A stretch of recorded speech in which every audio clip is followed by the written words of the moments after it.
말씀으로 하루를 여는 복된 새벽에 하나님께서 우리에게 주시는 귀한 말씀은 구약성경 사사기 10장 1절에서 2절까지 되겠습니다. 온라인으로 동참하는 여러분도 다 함께 성경을 펴주시고 같이 말씀을 읽어보실까요?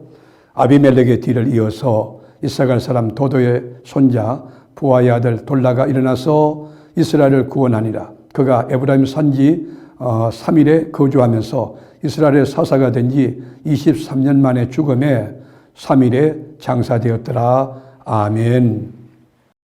기드온 아들 아비멜렉이 죽은 후에 돌라와 야일이 사사로 등장합니다. 이 두 사사가 있을 동안 45년 역사는 평화로운 시대를 누리게 됩니다. 이 두 사사에 대한 기록은 5절이 전부입니다. 그래서 어떤 이는 돌라와 야일을 소사사라고 부릅니다.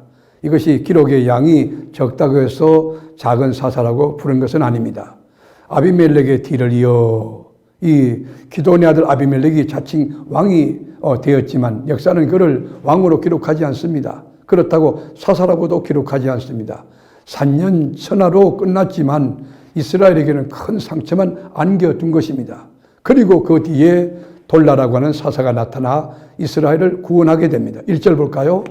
아비멜렉의 뒤를 이어서 이사갈 사람 도도의 손자 부하의 아들 돌라가 일어나서 이스라엘을 구원하니라. 여러분, 여러분 돌라가 군대를 동원해서 무찔렀다는 그런 이야기가 없어요. 그는 무너진 제단을 다시 쌓고 이스라엘을 하나로 묶는 일을 계속합니다. 이것이 뭐요? 구원의 사역이고 어떻게 보면 교회로 말하면 하나님의 양떼를 양육하고 훈련하는 사역이라고 볼 수 있어요. 그래서 23년 동안 평안을 누립니다.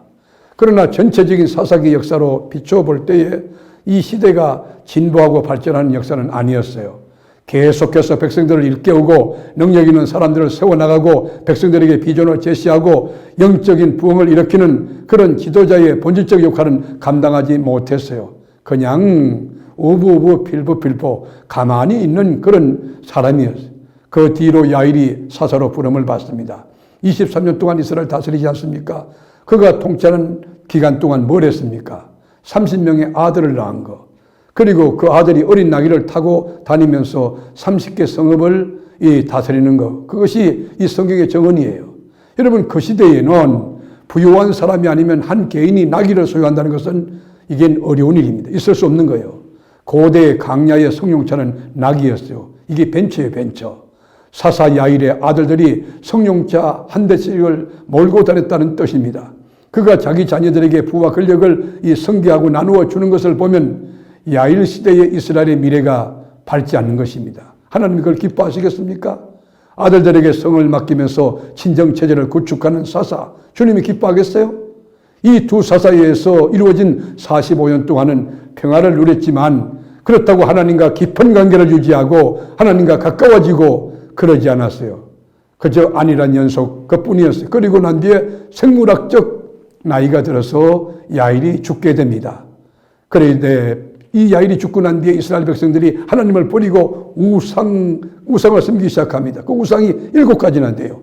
바알도 있고 아스타롯도 있고 아람의 신도 있고 시돈의 신도 있고 모압의 신을 섬기고 암몬의 신을 섬기고 블레셋의 신을 섬기고 주변 나라들의 신들을 전부 수입해다가 신당을 만들어 놓고 이스라엘 백성들이 전에 했던 것과 같이 똑같은 우상의 길, 저주의 길을 걸어가는 거예요.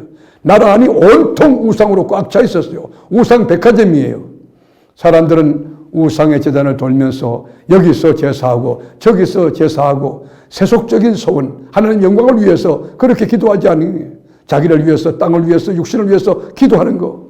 그 땅에 속한 기도를 하는 거예요. 혼에 대한 기도, 육신의 기도하는 거예요. 영적인 기도하지 않았어요. 그리고 모든 신들을 인정해야 되니 여러분 날마다 그의 삶이 얼마나 피폐해졌고 분주했겠어요. 나와 내 집은 오직 하나님만 섬기겠다는 여러분 여호수아의 결단 같은 것이 필요한데 그것이 처분되었어요.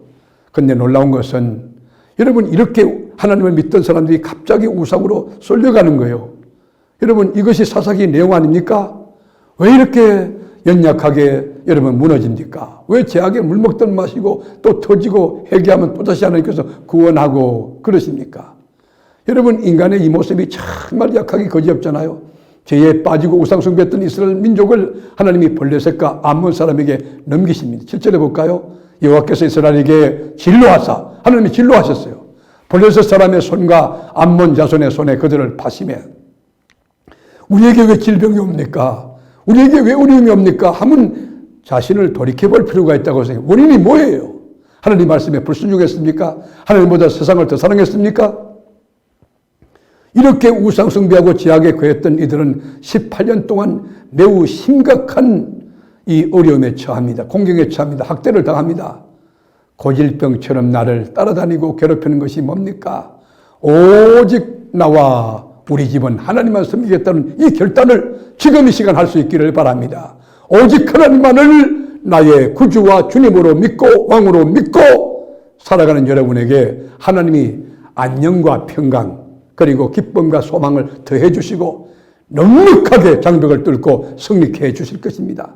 오늘도 주님과 아름다운 동행입니다. 기도하겠습니다.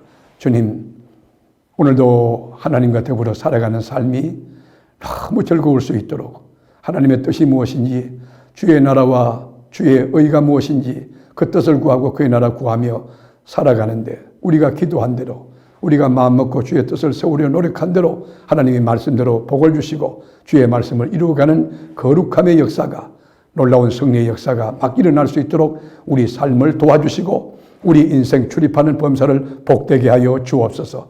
우리 사랑하는 교우들입니다. 이분들이 말씀대로 살려고 몸부림칩니다.